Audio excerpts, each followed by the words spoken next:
What's up, everyone? Welcome to another episode of the Wholesale Elite Podcast. I am Isham Hipshire, and I'm here with my handsome Studley co-host, Tanner Santucci.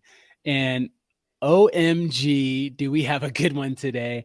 Not only do we have one, but we have two guests. And for those of you who aren't looking and are listening, these guys are gonna they're gonna blow your mind is an understatement. But I can't wait to dive into their stories so you guys can hear the sacrifice and what it takes to become successful in real estate. So I'm here with Mr. Brandon and Dylan Trana. How are you boys? Doing amazing. Thanks for having us on. This is that was that sweet intro, and I'm really grateful to be on this. So thank you for giving us the spotlight. Yeah, thank you, my brothers. This is gonna be a great time. I'm excited for it. Absolutely. I know every time I hear that intro, I'm feeling it, and then it ends. Such a good song. Well, guys, I mean, again, we're honored to have you, and one of the things that we do on this show is we don't talk too much about the tactics. We like to dive into mindset, and I know that's one of you guys' specialties. That's how you got to where you are right now. And so I'd like to begin if you guys can just kind of give a little insight into your background and maybe a little of your origin story, and then we'll jump in. Yes, sir. So Dylan was going to college in Fargo, North Dakota, and then I graduated high school. And I was like doing plumbing and heating and stuff in Minnesota. And then, so I moved into his apartment because I was just like, all right, I'm done with like plumbing and heating. I ain't trying to do this anymore. I didn't even apply for college. I knew it wasn't an option for me. So then, I moved in with him, and then I had some money saved up. So I wasn't looking for a job. I was just going online, trying like sales courses, trying drop shipping, e-commerce, just a whole bunch of different things. And he's watching me, but he's like doing his homework at college, and he's just like, he'll figure it out at some point.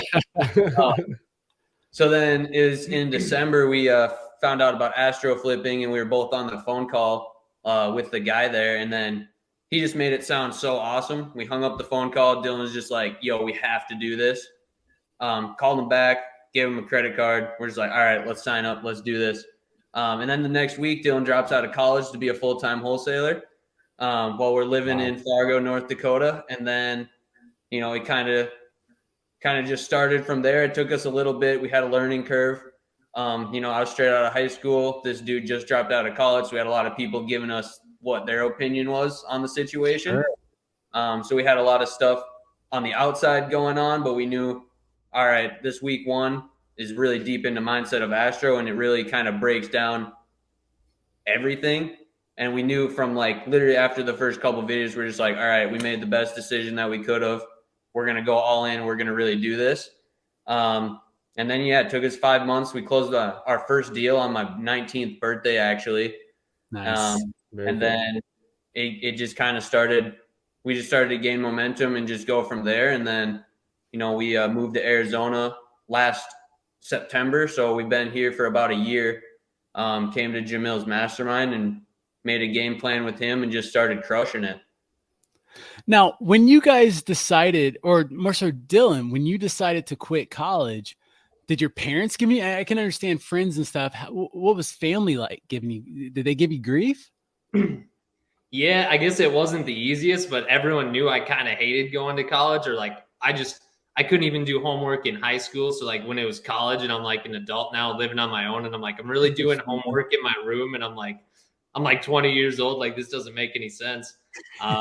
So that's like right after Corona. So like everything started going virtual, and like, I'm just doing this at home, and I'm just like, I'm not even like paying attention to these Zoom calls. I just get on it and then I go like walk away from my computer. You know what I mean? I'm not really there. And I just, everyone knew I didn't like what I was doing, I feel like. But then he came across Wholesale, and he's like, yo, we can just sell these contracts for $10,000. And I'm like, this is amazing. Let's do it. So you guys didn't have the typical origin story of you read Rich Dad Poor Dad years ago and you knew you were going to be real estate investors.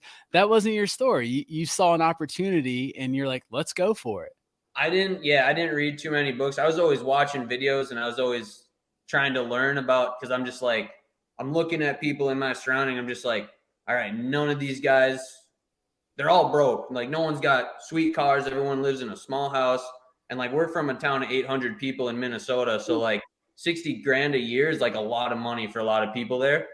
And I'm just like, there's no way that these guys, they're driving Lambos. They're just like having a good time. They're flying on private jets. They're doing a bunch of stuff. So I was always kind of like learning about entrepreneurship.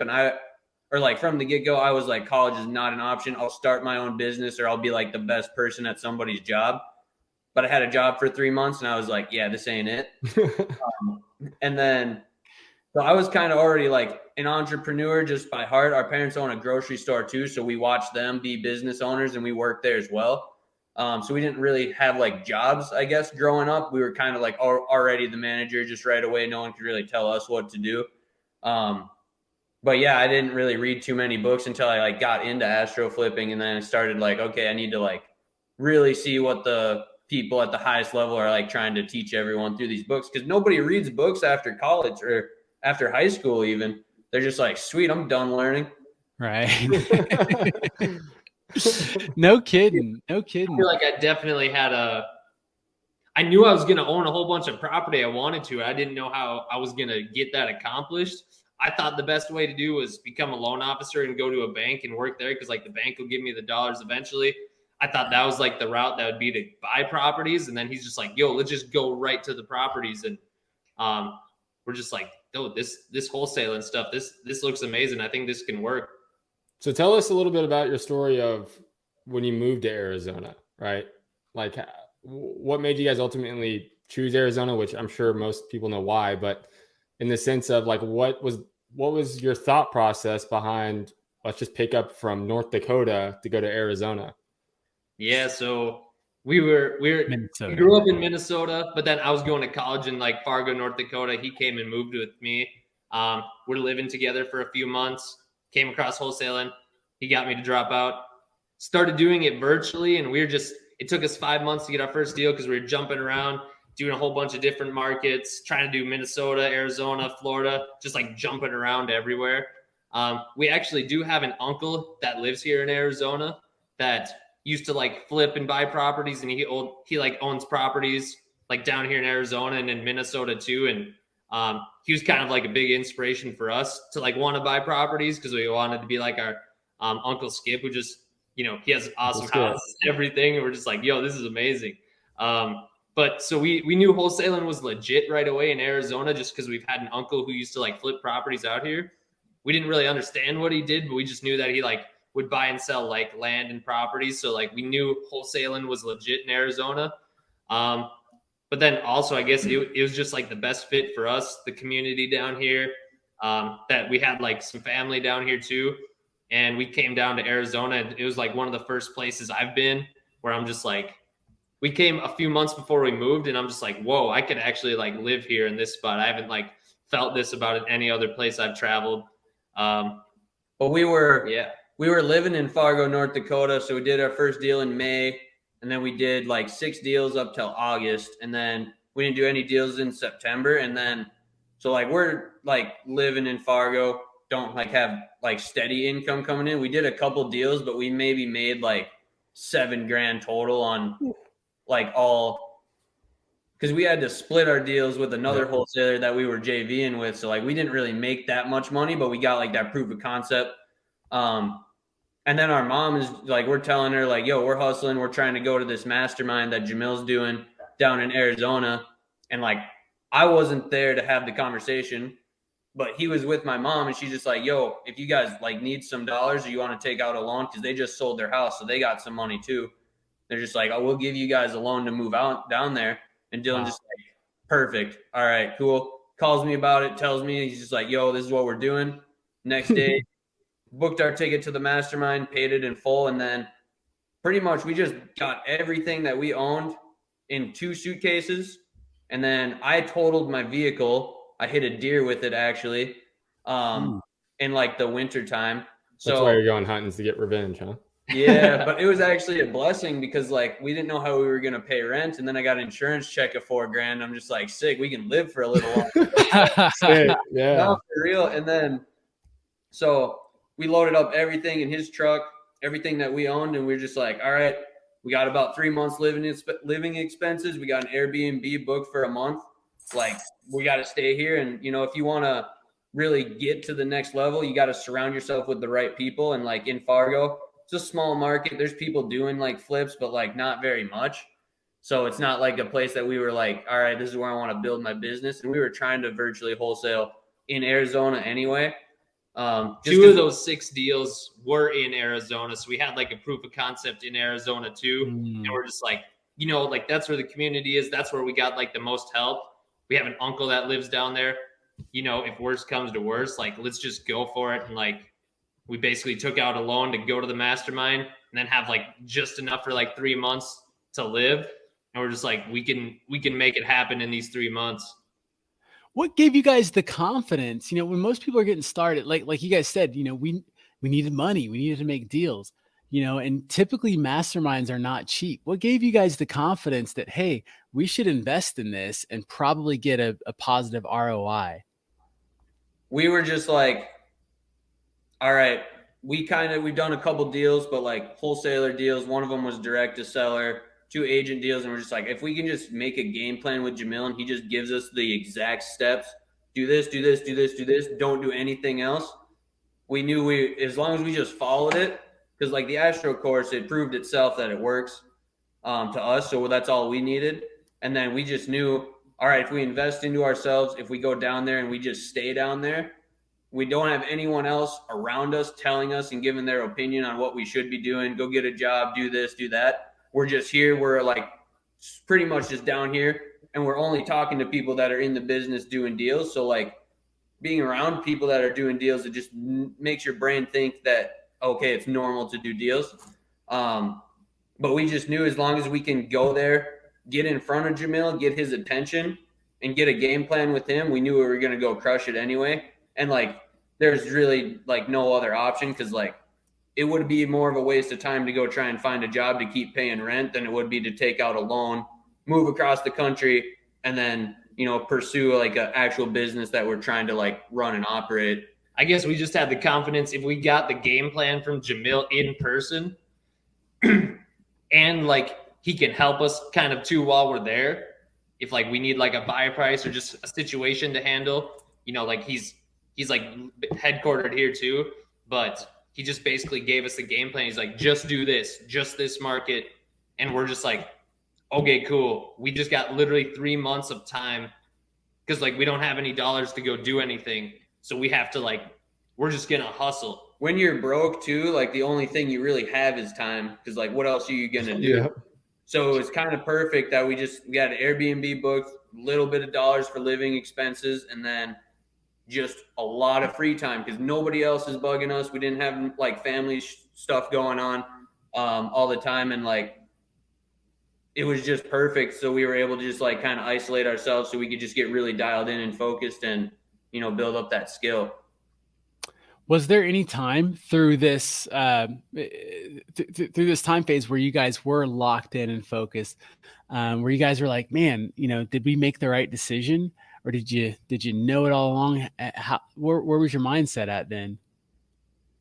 I feel like we did a pretty good job of not being like attached to the result. But because we did 6 deals, so we knew what needed to happen. We just really needed to go do that and stay dialed in for a long time. And there was an amazing quote I heard from Pace Morby, and I still say it, I feel like, a few times a week, but you're not really consistent at one thing when you've been consistent for 91 days at one thing, you've literally only been consistent for 1 day. If you give up after like 67 days, you weren't even consistent for a day. You know what I mean? So like that too, we just knew like everything in real estate works. We did a direct to seller deal, a wholesaler deal, agent deals in like Fargo virtually, but we still just kept having shiny object syndrome. But when we just got the sauce from Jamil in person. He's like, just do this one thing in this one market and you'll do it. And we did 2 deals all there already. So we knew what needed to happen. We just really needed to stay consistent for like 90 days. And at like day 45, we like locked up like a decent sized deal, but that didn't even close until like after Christmas. And we moved down in October.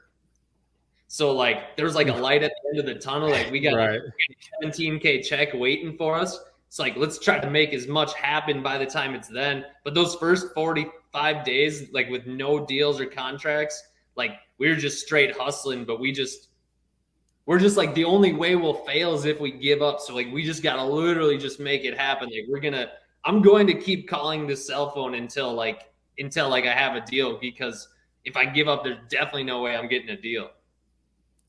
So I'm assuming you guys were of the mindset of like, we can't quit because there's no other alternative. There's no way back. You know, you'd burned all your ships, so you had to charge forward. That's incredible. That's incredibly impactful. Let me ask, at the time, how old were you guys? 19. Wow. I was 20. Yeah, that's Dude, I think back to when I was 19, I was not that focused or determined at all. I was partying in college, so yeah. So you guys had parents who were business owners. Do you think that played a role in your kind of focus and your consistency, or was that something that you guys just kind of, you realized through Jamil, your coach, telling you this, all right, this is what we had to do? Or did you already come to the table with that, or how did that work? I feel like we both, since growing up around that, where our parents like own the business, and same with like our grandparents too. Like the grandparents on my dad's side owned a restaurant, and then on my mom's side, they owned like the grocery store. So like we were always in that kind of like entrepreneur family, I guess. We didn't really have like a job mindset from the beginning. And when we did have jobs, we both didn't like it, that like we were having other people kind of tell us like what we do and what we got to show up and dress as. So I feel like, yeah, definitely. And we seen them, like our parents are like still to this day, like some of the most consistent and like disciplined. Like they're always in the community, always meeting people. They're like showing up every single day and doing their thing because they got to do their thing because it's their business. So no, definitely watching that growing up totally helped, because like we knew that they're like some of the hardest workers like in the entire world, in like our eyes for sure. But so you definitely think that played a role in making it, in your guys' point of view, when you guys moved, you guys having the support from them, they were willing to, like you said, share money essentially from selling their house, because they were also entrepreneurs, right? So you guys, were they super supportive? Like, yes, go move, not like to get out of our hair essentially, but yeah, go move, go experience things, go try the entrepreneurial, and we're here to support you. So I feel like a lot of people don't have that. Were they very supportive of when you guys moved? At first, when we because like they kept telling me he's going to college, and they kept telling me, yo, if you're going to move, you got to get a job. And they didn't really know what was going on, because we didn't really tell them. We're just like, all right, we're going to try and start a business. And then we just kind of shut it off, because we don't want anyone else to give their input, because we know that they're not qualified. At first, that they were just confused on like what's going on. And then we would show them the checks that we did do on our deals, and they could see the hustle, and they knew like we were kind of broke and we were trying to make it happen. So when we asked, our mom offered us the loan. She offered us a loan of like $5,000 though, but we closed them at 25, so we could go to the mastermind and have some money to get across the country. So it was definitely had a lot of support once we finally moved. And now like looking back on it, like they're so dang happy that we're not doing what everyone else is doing, and that they took that chance on us, and we could go bet on ourselves too. Our mom was just down here last week. We're showing her the city. We drove her past the deals that we've done, and she can see what we're doing, and she just absolutely loves it. So it's awesome. We definitely have a lot of support. They've honestly been like amazing supporters, and like at first it was like kind of hard to get them on the same page, but they like knew that we would be committed, and we've always paid. They always like, since we worked at their grocery store, they always knew we had enough dollars. So like we always had to pay for basically everything. Like I've paid for my truck. We've always paid for all our clothes we've had our whole life. We kind of like, we paid for our phone bill ever since. Like we bought our own phones for the first time. Like we've had to pay for everything because they like knew we had dollars because we were working at their store. So they knew that we're smart, and like every time we borrowed money, we've always paid it back in full. So they know that we're like good with money and like understand that concept already. So they like trusted us investing into us, and like they say they're like our investors, like instead of like a thing, they invest into us. Right. That's awesome. Wait, what would you guys say to someone who comes up to you and says, of course, Trana Brothers, of course you guys are successful. You have these parents who showed you the ropes, they taught you, they instilled this discipline. They supported you guys in moving here. Of course you're successful. I don't have any of that. What do you say to those people? I think you need to get around people who are going to tell you that you can do it. Get around people that are doing the thing that you want. And just, you got to, and here's the thing, like with family too, like you love them, but also you don't need to spend all your time around them, especially if they're not adding to what you're trying to do and accomplish. So I would say you need to get around the people who are actually going to support you, know what you're doing, and doing the thing that you want. And then you're going to win regardless, as long as you just keep going and be consistent with it. Those first 5 months, like they wanted us to go do what we wanted to do, but it's not like they were just on the same page from day one. Like we kind of had to show them like, we're committed to this and we're doing this. I don't care if you like it or not. Like this is what we're going to do. And we know, I want to say basketball too in high school. Like all we did like growing up was play basketball, and like we were just super consistent with that. Literally like every day from like kindergarten until we graduated, all we would do was play basketball. So like we already knew what it took to go achieve and accomplish something. We won state basketball championship for Minnesota when he was a senior, and then my senior year we won the game to go. We qualified for the state tournament again, but then like Corona happened and they just pulled the plug on the whole tournament. But that was like right there, because like all we did was just work and grind, and we would make like 1,000 shots a day each, and like we were just committed to like doing this thing so we could build up a skill, and be athletic, be in shape, and like be like killers on the basketball court. So we knew what it took to like go be great at something. Like we knew how consistent we had to be and how hardworking. Like it's literally got to be like an every single day type of thing. And they know that we knew how to do that from like basketball and stuff too. So I feel like that definitely helped with that decision and like believing in we could do whatever we wanted. Yeah. So I guess being athletes, right? Because I played college baseball. I played some college baseball. So I know what you guys are talking about in the grind. What did you guys bring over from, like you said, from practicing 1,000 shots a day and whatever it may have been? What have you implemented from learning from sports into your business? And why do you think that's made you more successful maybe than someone that didn't live through the grind of an athlete?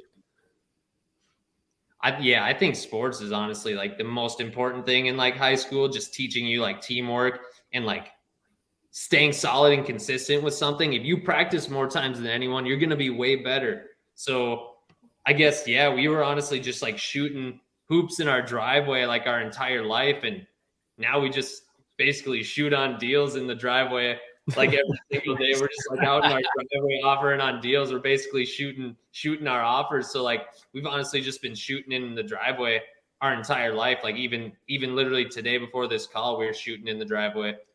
It's like the consistency and it's the hard work, and then it's teamwork too, knowing like your role. Like he's going to be better at things than me, and I can accept that. Just like maybe he's better at ball handling than me. Maybe he's better at giving offers than me, and I can accept my role of, okay, I don't need to be like the star player on every single play of the game. I just need to do my role the best so we can work together as a team. Because like all those, or like even in basketball and like in business, if like you have like one all-star, that they don't really go too far. You got like one person who's like thinks that they're the absolute shit, and then all their team, like they think that they're above their team instead of with their team.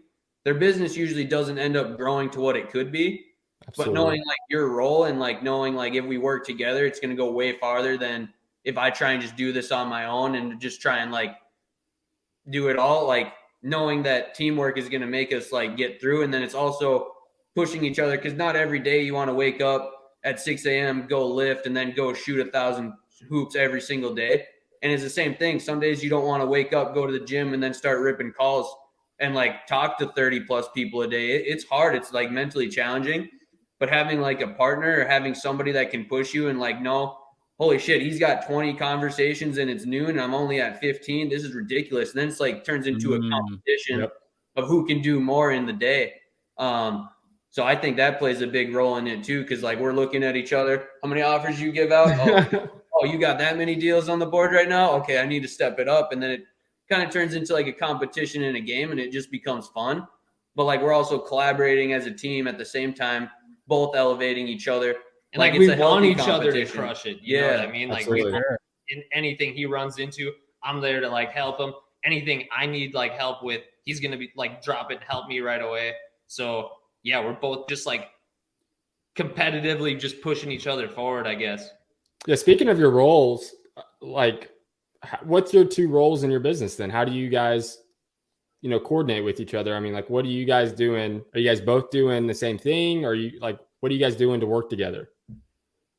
I guess we are doing like basically both the same thing, but we're both able to complement each other. Like when one person's like doing this thing, maybe he's like figuring out, he gets sent like an address. I'm helping him like comp it and figure out like the offer details and like kind of how to handle the situation. And then when I'm like running into situations, just taking like a side look at it from like, what do you think like should be going on, and just like complimenting and just figuring out the best game plan together, I feel like. And like, as far as like title work and like emails and stuff, I know Dylan's not trying to do that at all. And because he's just like, I need to just be on the phone making offers. I'm not going to deal with these emails or talk to our escrow officer or anything like that. We're like, I'll take the time and I'll go do that because I know it's important, but that's something that he's not going to do. And I understand that. And I'm willing to go do it. And like, if he locks up more deals while I'm taking care of the deals we already are working on, like we might as well just keep loading the pipe. Like as long as he's still offering, he's still shooting. Like I'll take care of like all the back end stuff too. So, we kind of complement each other in that way where it's like, there's certain things that he's not going to do. And there's certain things I'm not going to do either, but like, it's kind of like it just works, Absolutely. How do you guys handle conflict if there is any? It's usually about like 5 minutes and then we're done with it. Okay. Get the hell out of each other. A couple black guys and you're back at it. Sometimes we can get heated, but like we know like at the end of the day it's like not personal. And if like one of us thinks something should be done differently, we'll have a conversation about it. And like we can both, I think it's really cool too, because it's not, we both don't have egos and we're not just like, oh, it has to be done this way. We can both kind of like take a step back and be like, okay, let's like actually reevaluate the situation. I can see your side, you can see my side. Neither side is right to actually, this is what we should be doing. And then we can just go from there instead. We haven't like punched or fought each other, but we're going to start like a boxing or jiu-jitsu class soon, but I know I could kick his ass. Some of that anger. I'm undefeated. Oh, there you go. You got to need some boxing gloves. Big bro, man. Yeah, that's how it rolls. Let me. So I want to talk comfort zones for a little bit because I know that can be a challenge for people. And from what I've noticed, successful people, they are comfortable being uncomfortable. Can you guys give me like an example, maybe recently, of something you've done that was out of your comfort zone? Yes. So we've been like just physically and like in our like fitness goals, we've been doing pretty much like the standard. We just like go weight lift and we don't really do any cardio. We're just trying to like get big and like lifting. And we noticed a plateau. And I think it honestly comes in all areas of life. You need to be always constantly changing and growing physically, mentally, spiritually, financially, like everything. So out of the comfort zone, we've just been doing the same lift. And like, you can tell, like when you first start lifting, it takes a little bit to see results. And then you kind of go like this, then you plateau.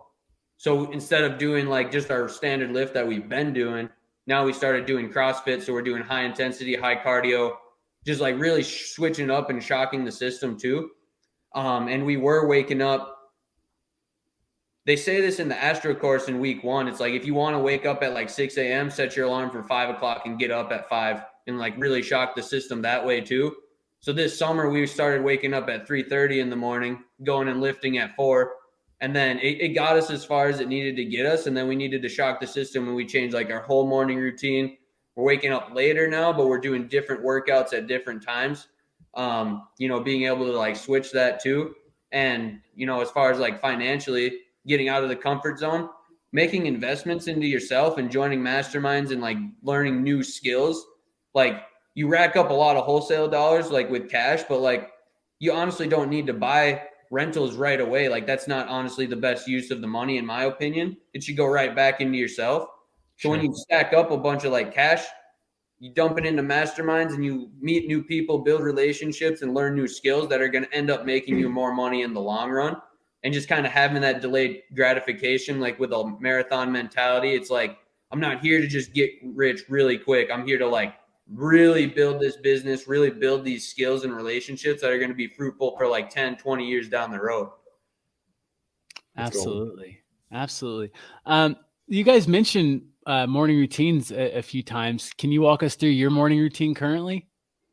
Yeah. So right now we wake up at like 4:15, 4:20. Get downstairs. We both have like notebooks where like write our goals down every single day. And I think that's something that's super important is writing down goals. And do you write down your goals just for the day, or what do you mean by writing down your goals? Just like your massive goals that you're working towards. Like, I feel like in every single aspect in life, I do have like another book that I do write my like goals for like the day and things that needs to be done. But I feel like I'm writing like huge, massive goals. Cause like a lot of people, we learned this from like Grant Cardone and like listening to his books, but people like will set like a goal that's like, maybe that's probably actually attainable for them. But right. Like you need to like 10x this sucker, like add some zeros on the end of it or like something, like set your goals like just massive. Cause if you aim for like $1 million this year, you're probably going to like get maybe over like halfway or something. But if you aim for like 10 million or like 100 million, even if you like come up short, you're going to be way further than if you only aimed for like 1 million. So you true. know what I mean? So true. So true. So like, you're right. What's next? And then after that, it's like wake up, write down our goals, go to the CrossFit gym. And then now our pool's like getting cold. So we were like doing a cold pool at our gym before, but now we just jump in like the pool in this like community that we stay at because it's like a cold pool. So like always cold water every single day. And then after that, like about an hour of prayer and meditation and stretching. And then after that, we eat some breakfast, maybe listen to an audiobook for like a half hour, then write down our daily goals. And then we're like, start doing like real estate tasks and responding to people. That's awesome. Sounds like you guys got most people's daily schedules in your first like 3 hours of the day. For real. Like your average person's like listening to this and they're like, wait, what? They did all that before like 7 a.m.? What the hell? For real. Yeah. That's awesome. Thank you, bro. So it seems like things have just been going peachy for you guys. You guys haven't had any like hard struggles or any of that stuff, right? Is that what I'm picking up? Probably not, I'm guessing. So I'd love for you guys to walk us through one of the more challenging times in your real estate business. I think that when we moved down here, that first like 45 days without no results after we've done 6 deals. And then it's been like, we did like a deal the first week of August, which was like our 6th total deal. But then we didn't move down to Arizona. It's like, say the first week of August, 2021, we closed a deal, moved down to Arizona like the 27th of September. So it's already almost been like 2 full months without doing a deal. And then going to the mastermind. And then for 45 days, not even locking up a single contract that's a deal.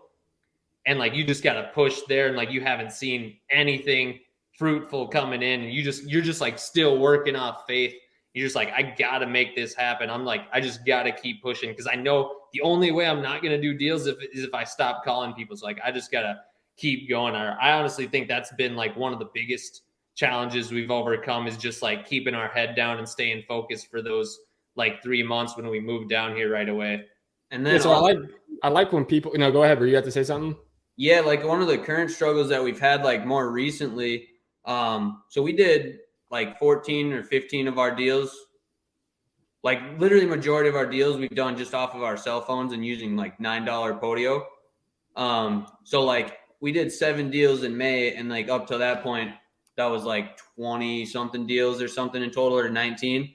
And then in June we got like a new CRM so we could start kind of like scaling this business and like text blasting and setting people up on automations and stuff. And then during June, July, and August, we canceled on 8 contracts, didn't close anything. And on top of that, we were trying to transfer people from our personal cell phones onto like a high level phone number.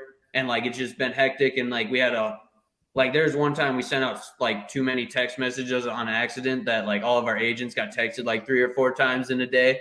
And then we would like text it at like 8 a.m. and not respond till like 4 p.m. And they're just like, why are you texting me, dude? Like, you texted me this morning, I responded right away. And it's like so many hours later.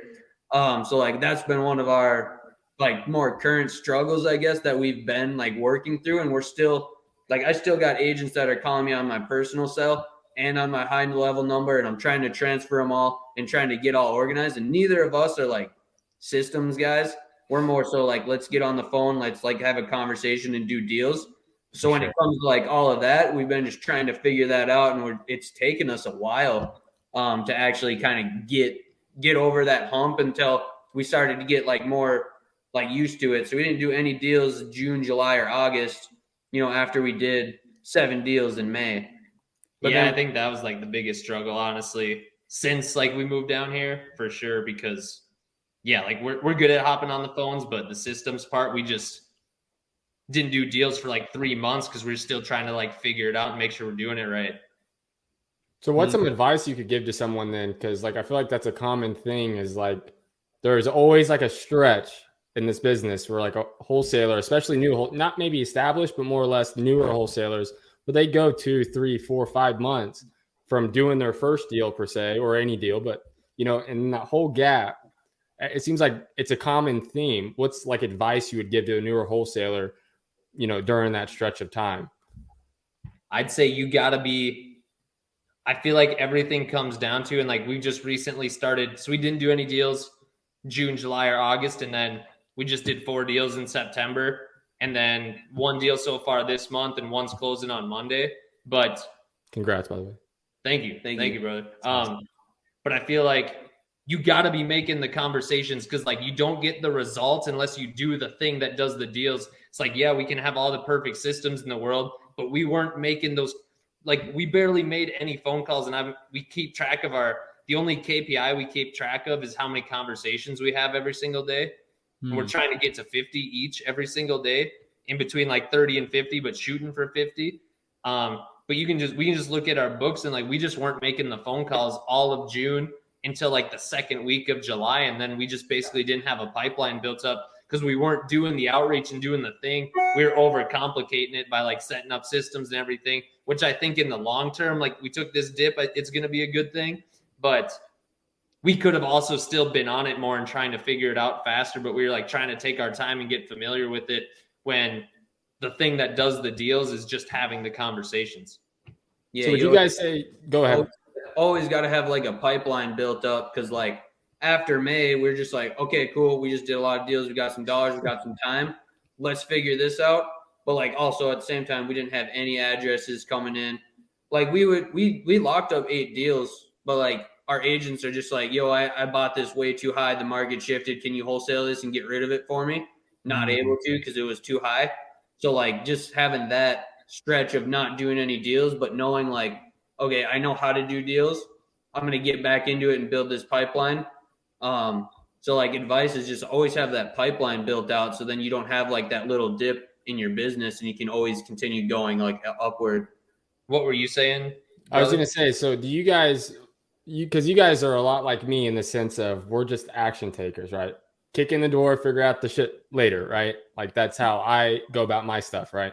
So looking back through all of it, even though it's somewhat recent to you guys, do you guys wish you would have spent more time building the systems prior to really doing a lot more of the outreach? Or do you guys like the way you guys have done it, in the sense where you guys are kind of just figuring it out on the go? Because that's what it sounds like. Am I wrong or am I right on that? I honestly, we were like too broke to start with systems because like we had enough dollars to live, but like we couldn't even afford a dialer when we moved to Arizona because like we were like we had enough for 3 months worth of living expenses, but not really much anything else. So, but I think it was really good that we just did it off our cell phones because we built relationships with these agents. So transferring it was so much easier because they all remember us. Where if like we would have just been talking to thousands of agents from like the beginning, we wouldn't have really built those relationships where now I call them and like they all respond, or majority, not all of them, but like majority of them still respond every single month to me and him. And they actually know who we are. We met a lot of them in person. So I feel like what I would have done different is we should have blocked off like the first part of our day and just had convos and did the thing that makes the money and then start to figure out our systems and stuff. But like we would just like take the whole day and we're like, we wouldn't make the phone calls where we should have at least tried to like do deals until like noon or 1 and then start trying to figure that out. But we just like took the whole day and did it. And yeah, we just that wasn't the best move in my opinion. Yeah, or even like finding someone who understands systems and who likes to do systems and have them do it for us instead of us trying to figure it out. Like that would have just sped up the process and the time because it took us a long time to like actually figure this out and transfer people over. And then like later on talking to people who know systems and like systems, they're just like, you guys could just called me and I would have had this done for you in like 2 days. But it took us the whole by the way for me. Trying to figure it out. Yeah. No, that's good advice. I think to anyone who's listening or watching, it seems like the common thread is just to be resourceful, give yourself grace and just keep pushing forward. Like don't get hung up on this little stuff, because hearing you guys' story, I mean, you've done it all. You had shiny object syndrome. You made all the quote unquote mistakes, that a new or that a lot of wholesalers make. And so to any of you listening or watching and you can relate to this, just realize these guys started doing the same thing. And what's been your biggest month so far? In May we made $110,000. Yeah, I mean, come on. So, stick with it. Just realize that there's light at the end of the tunnel, and that you're going to get through this. Whatever's happening, everyone's got to build. There's no cookie cutter way to build a real estate business. There's tons of wholesalers that are out there that don't even know about agent outreach. They're cold calling, they're door knocking, they're driving for dollars, and all that stuff works. It all does. So let me ask you guys, why agent outreach versus all the other methods? When we started, we didn't have a marketing budget. So when we got on the call for Astro, and it's just like, yeah, you can just do deals like for free. You just got to like make the phone calls. And we're just like, well, we don't got any dollars. So this sounds amazing. I like the relationship and referral based business. Cause like I got agents who have brought me multiple deals, same thing with him. And like building like actual relationships. So like down the road in 10 years, they're still going to be sending me deals. They know I'm going to be solid. And by then I'm going to be probably like buying and like holding on to more stuff too. But I like the relationship based business because it's going to take you way longer. Like one seller will sell you one house, maybe, especially if it's in a distressed condition. Like usually they're not going to have multiple properties, but like an agent, they're going to have multiple deals this year and next year and the next year and the next year until like they're done in real estate. So I kind of like that referral based business too. And then people are going to know, okay, the Trana Bros are solid. Then I know that they'll close. Let me just hit them up and just trust them instead of trying to get locked up by another wholesaler that kind of doesn't really know what they're doing. Absolutely. And Jamil does like more deals than anyone. So it's like, why reinvent the wheel? Why not just do what literally the goats of wholesaling is doing? The goat. Yeah, I mean that's awesome. That's powerful. Man, let me ask you guys, I'm going to set this question up a little bit better. I asked this to my last host or the last guest, excuse me, that we had, and I'd love to know. I don't want to ask everyone this, but I'd love to know you guys' answer to this, and I'm hoping you don't give me kind of like the cookie cutter response that I think many just common lay people would give. But what is your definition of success?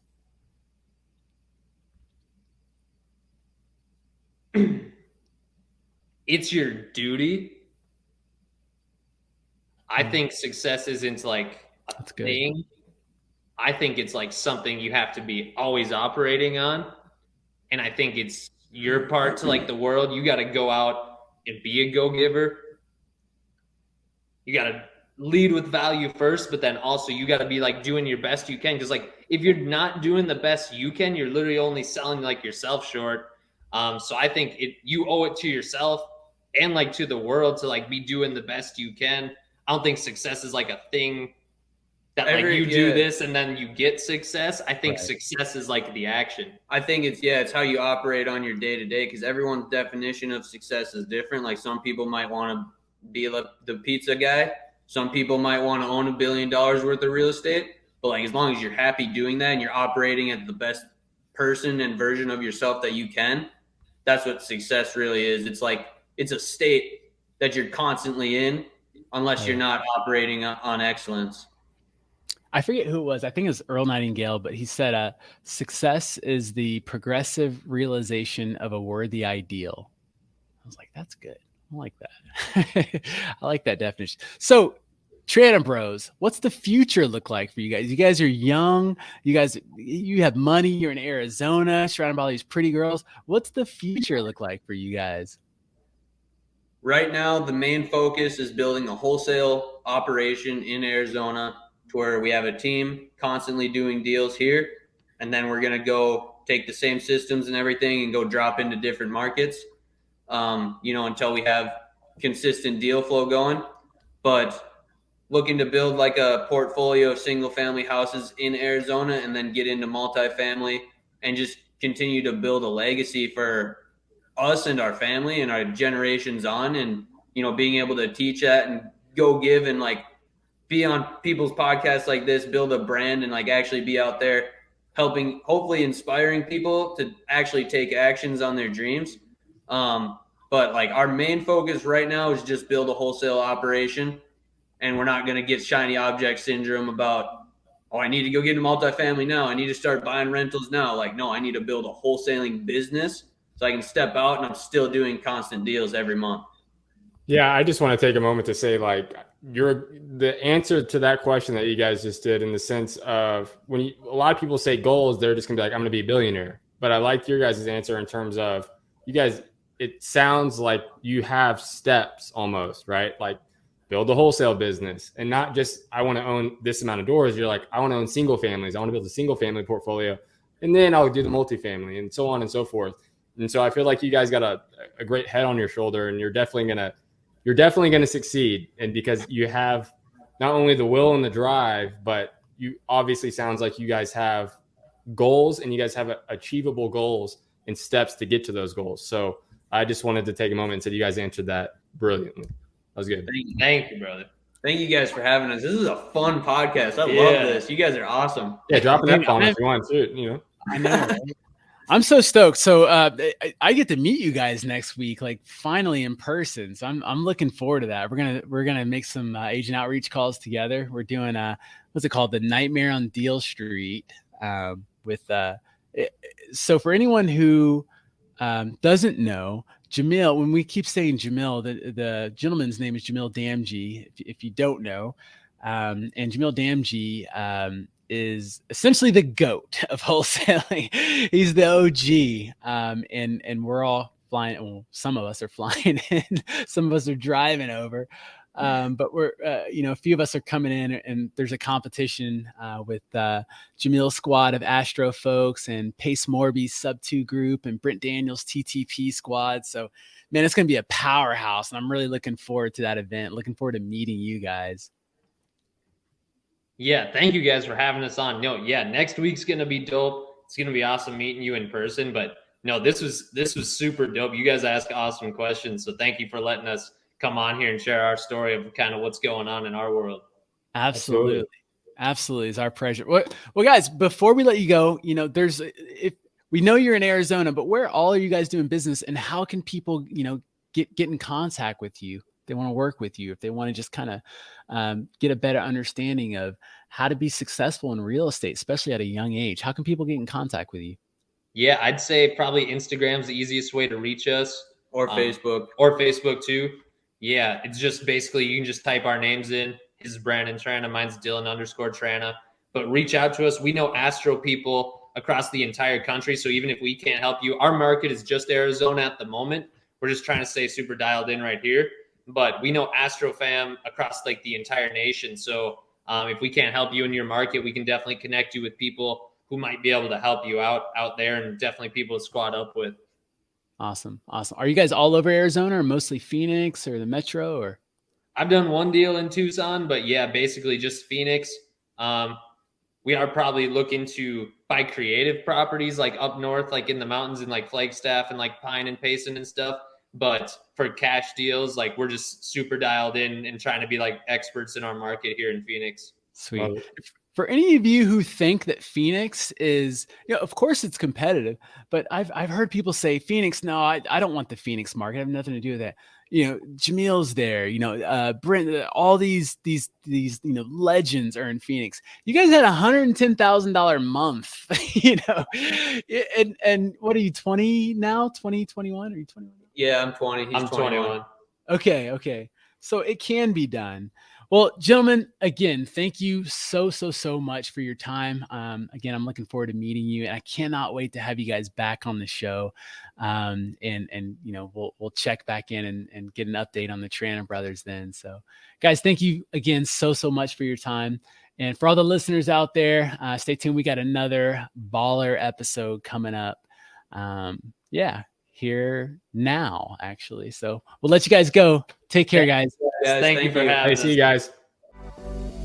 What up, guys? Thank you for watching or listening to another episode. And look, here's the deal. If you got value out of today's episode, we kindly ask that you subscribe and like and get this bad boy going. And look, if you're in Florida, we're in Florida. That's our marketplace, and we want to help your deals get to the finish line. So if you got any deals that need help with dispo, send us an email. We're at deals@unwindinvestments.com. You can also submit it via our property submission form online at unwindinvestments.com/deals. And guys, we want you to be the next guest on our show. So get out there and hustle and grind, and let's get to work. We'll see you in the next episode. Peace.